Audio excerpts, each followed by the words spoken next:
नमस्कारम। कलयुग के 5123वें वर्ष के माघ मास के आज शुक्ल त्रयोदशी है और राष्ट्रीय पंचांग की 14 माघ 1944 है। आज हम बात कर रहे हैं विदेशी साजिशों षड्यंत्रों के बारे में, जो सामान्य तौर से आपने देखा होगा कि जो व्यक्तिगत समूह चर्चाएं होती हैं या फिर मीडिया डिबेट्स होती हैं, उनमें अक्सर करके ये प्रश्न उठाया जाता है कि हम यदि कोई कार्य करेंगे तो उसका इफ़ेक्ट हमारे जो अंतर्राष्ट्रीय इमेज है उस पर पड़ेगा। और कोई भी कार्य करना इतना आसान नहीं है, क्योंकि भारत में बहुत सारी विदेशी शक्तियाँ, विदेशी ताकतें कार्यरत हैं। तो उनसे निपटने के लिए बहुत बड़ी लंबी योजना की ज़रूरत है और उनसे निपटना इतना आसान नहीं है। तो कोई भी घटना यहाँ घटती है, चाहे वो आतंकवादी घटना हो या फिर कन्वर्जन की घटना हो, तो उसमें बार बार यही एक प्रश्न उठता है कि मतलब इसमें विदेशी फंडिंग हो रही है, विदेशी साजिशें हो रही हैं। और हर बात को लेकर के जो भारत भूमि से बाहर की जो एजेंसियां हैं उनके नाम लिए जाते हैं कि उनके कारण से हो रहा है। अभी फिर से एक हिडेनबर्ग नाम से जो संस्था है उसने अडानी की जो पोल खोली है, उसमें फिर से जो इसी टाइप के जो लोग हैं वो कह रहे हैं ये देश पर हमला है। क्योंकि अडानी ने, उसे शायद पहले से पता था कि जब रिपोर्ट आई उससे पहले उसने मीडिया में इंटरव्यू वगैरह देने शुरू किए, प्रचार प्रसार करना शुरू किया था। तो ये सारी प्रक्रियाएं चली रही थी, तभी उसके बाद वो रिपोर्ट आ गई। और जैसे ही रिपोर्ट आई है तो जितने संघ भाजपा समर्थित न्यूज जो प्लेटफॉर्म है, मीडिया संस्थान है, वो सभी इसे राष्ट्र पर हमला मान रहे हैं। एक कंपनी की किसी ने कोई पोल खोली, वो सही या गलत वो तो एक बाद की बात है, लेकिन ये बात भी सच है क्योंकि अडानी की जो संपत्ति है जब से मोदी सरकार सत्ता में आई है तब से कई गुना बढ़ी है। अन्य कंपनियां इस कोविड काल में, महामारी में बर्बाद हुई हैं, लेकिन ये एक ऐसी इकलौती कंपनी है जिसका मुनाफा ही मुनाफा हुआ है कई 100 गुना में। तो खैर आगे बात करते हैं। अब ये जो विदेशी षड्यंत्र हैं, साजिशें हैं, उनका क्या सच है कि वास्तव में विदेशियों के पास जो अमेरिकन लोग हैं, एजेंसियां हैं उनकी, या जो अरबी जो लोग हैं उनकी जो सरकारी एजेंसियां, कि उनके पास कोई और काम नहीं है, जो सिर्फ और सिर्फ भारत के पीछे ही पड़े रहते हैं। उनकी हर चौका चूल्हे की बातों के लिए वो षड्यंत्र करते रहते हैं। या जरा सी कोई घटना घटे तो उसमें भी विदेशी साजिशें ढूंढ लेते हैं, षड्यंत्र ढूंढ लेते हैं। तो इसमें कितनी सच्चाई लगती है आप लोगों को? मुझे ऐसा लगता है कि हाँ, इसमें कुछ अंश हो सकता है कि मतलब सच हो, क्योंकि सभी देशों की जो खुफिया एजेंसियां होती हैं वो ऑलमोस्ट सभी दूसरे देशों में काम करती हैं। वैसे ही जैसे अमेरिका की भारत में काम कर रही हैं या रूस की भारत में काम कर रही हैं, वैसे ही भारत की एजेंसियां भी, या उनके लोग भी सारी दुनिया के देशों में काम करते हैं।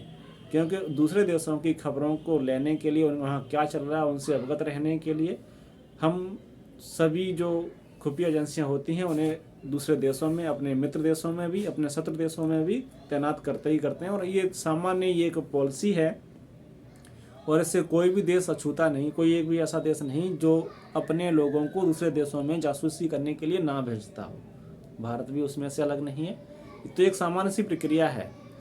अब किसी के भ्रष्टाचार के बारे में खुलासा करना, किसी नेता के दुष्कर्म के बारे में खुलासा करना, ये तो बिल्कुल वैसी ही बात हो गई कि क्या कहें इस चीज़ पर। मतलब तो हंसी आती है कि हर छोटी छोटी बात जब कोई फंस जाता है तो उसे स्वयं को पाक साफ दिखाने के लिए विदेशी साजिशों का नाम ले करके अपने हाथ झाड़ लेते हैं।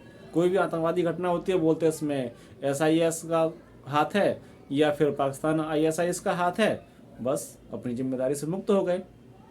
तो ये बहुत ज़्यादा इसमें सच्चाई न होने की बजाय यहाँ अपने कर्तव्यों से च्युत होने के लिए इन चीज़ों का एज ए टूल इस्तेमाल किया जाता है। दूसरी ओर जो साजिशें षड्यंत्र होते हैं, तो षड्यंत्र वहाँ किए जाते हैं जहाँ कोई उनका विरोधी हो, उनके अहित के कामों में संलग्न हो, या उन्हें कोई ऐसा खतरा हो जिससे उनकी अपनी सभ्यता, संस्कृति या देश को कोई हानि होने वाली हो। तब ही दूसरे लोग किसी के बारे में या किसी के प्रति षड्यंत्र वगैरह करते हैं। भारत इकलौता एक ऐसा देश है जो सेल्फ हेटेड है, जो स्वयं से ही इतनी घृणा करता है, अपनी सभ्यता से, अपनी संस्कृति से, अपनी भाषाओं से, अपनी रीति रिवाजों से, अपनी परंपराओं से, अपनी शासन व्यवस्था से। उस देश के प्रति या उस देश के लिए भला कोई दूसरा देश क्यों षड्यंत्र करेगा और किस बात के लिए षड्यंत्र करेगा। ये एक इकलौता देश है जहां अंग्रेजी एक इकलौती वैध भाषा है। चाहे लोग उस भाषा को जानते हों या ना जानते हों, वो बाध्य हैं कि वो अंग्रेजी में ही अपनी शिक्षा, व्यापार या रोजगार या कानूनी न्याय प्राप्त कर सकते हैं। वो अपनी किसी भी भाषा में भारत में कानून का अधिकार नहीं है, शिक्षा का अधिकार नहीं है, रोजगार का अधिकार नहीं है। भला उस देश के लिए कोई क्यों षड्यंत्र करेगा जो स्वयं ही अंग्रेज बने बैठे हैं। दूसरी ओर भारत एक इकलौता देश है जिसने अपनी नेटिव संस्कृति को सिस्टम से, व्यवस्था का ढंग से पूरी तरह से निगलेक्ट कर दिया, उसे डिनाई कर दिया है, उसे नकार रखा है। यहाँ कोई भी Hindu as a Hindu court में, न्यायालय में, किसी भी प्रशासनिक तंत्र के साथ नहीं जा सकता, उससे बात नहीं कर सकता। उस देश के साथ कोई क्यों षड्यंत्र करेगा। ये इकलौती सरकार, ये तंत्र है, ये देश जहाँ किसी भी हिंदू धर्म ग्रंथ को कोई वैधता हासिल नहीं है, जिन्हें सिर्फ भोगापंथी किताबें या दकियानूसी किताबें या मिथिक कहा जाता है, जो विश्व की सर्वाधिक ज्ञान वृद्ध ज्ञान की समृद्ध पुस्तकें हैं, ग्रंथ हैं, उन्हें ये सरकार मिथिक मानती है, कपोल कल्पित मानती है, दंत कथाएं मानती है। उस देश के प्रति कोई क्या षड्यंत्र करेगा। दुनिया में इकलौता ये देश है जहां पर यहाँ के अपने स्थानीय लोगों को अपनी धार्मिक शिक्षा देने का अधिकार प्राप्त नहीं है। कोई भी हिंदू अपनी हिंदू संस्कृति के लिए चाहे कि वो कोई गुरुकुल चला ले और सरकार से मान्यता प्राप्त हो जाए, संभव नहीं है, वो नहीं ले सकता। मान्यता उसे तभी मिलेगी जब सरकारी तंत्र द्वारा जो शिक्षा व्यवस्था है उसको एक्सेप्ट करेगा, उससे पहले नहीं मिलेगी। उस देश के प्रति कोई क्यों षड्यंत्र करेगा। ये एक इकलौता देश है जहां सभी मजहबी स्थान सरकार के द्वारा संरक्षित, पुरस्कृत और योगदान के द्वारा उन्हें बढ़ावा दिया जा रहा है, चाहे वो इस्लामी हो, ईसाई हों, सिखों के हों या फिर कोई और मतावलंबियों के हों।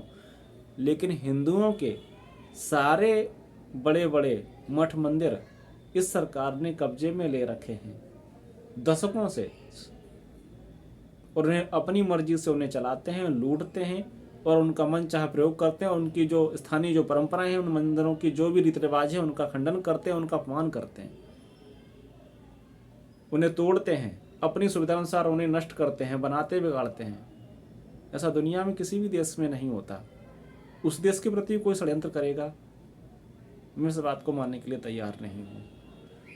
इस देश का तंत्र जितना हिंदू विरोधी है, अपने स्थानीय लोगों के प्रति जितने इसके अंदर घृणा भरी हुई है, दुनिया के किसी भी देश में ऐसा नहीं होता। तानाशाही देशों में भी वहाँ के अपने लोगों को अपनी परंपराओं का पालन करने का अधिकार है, अपनी भाषा में सब सारे कार्य करने का अधिकार है, लेकिन इस देश में नहीं है। उस देश के प्रति जो स्वयं ही सेल्फ हेटेड है, कौन भला षड्यंत्र करेगा, कौन साजिशें करेगा, जो स्वयं ही अपनी संस्कृति को मिटाने पर तुले हुए हैं। तो इनके पाखंडों भ्रमों से सावधान रहें। नमस्कारम।